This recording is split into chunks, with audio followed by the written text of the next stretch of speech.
సమాచార రంగంలో స్థానిక పత్రికలు ప్రముఖ పాత్ర పోషిస్తున్నాయి.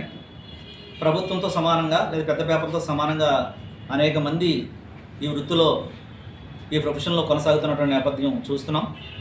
ఆయా పత్రికలు ఈ రోజున అనేక సమస్యలు ఎదుర్కొంటున్నాయి. ప్రభుత్వం నుంచి చేయూత ఆ పత్రిక రావాల్సినటువంటి అవసరం అయితే ఉంది. వారికి ఇస్తున్నటువంటి అక్రిడేషన్లు అంతంత మాత్రంగానే ఇస్తున్నారు. ఇస్తున్న అక్రిడేషన్లు కూడా కఠినమైన నిబంధనలు పెట్టి ఆపే ప్రయత్నం కూడా సమాచార శాఖ అధికారులు చేస్తున్నారు. అది సబ్బు కాదని చెప్పేసి మేము భావిస్తున్నాం. వెరిఫికేషన్ పేరుతో అక్రిడేషన్లు ఆపాలని చెప్పి చూస్తున్నారు. అలాంటి ఆలోచనలు విరమించుకోవాలి సమాచార శాఖ.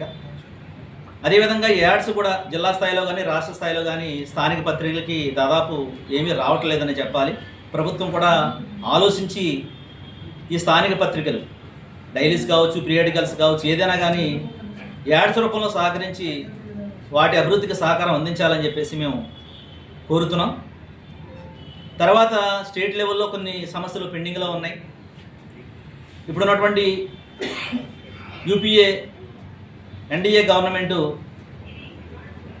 ఒక విధానాన్ని తీసుకొచ్చింది. మేము అధికారంలోకి వస్తే కనుక జర్నలిస్టులందరికీ ఇళ్ల స్థలాలు ఇస్తామని చెప్పి ఎన్నికల మేనిఫెస్టోలో కూడా రాశారు.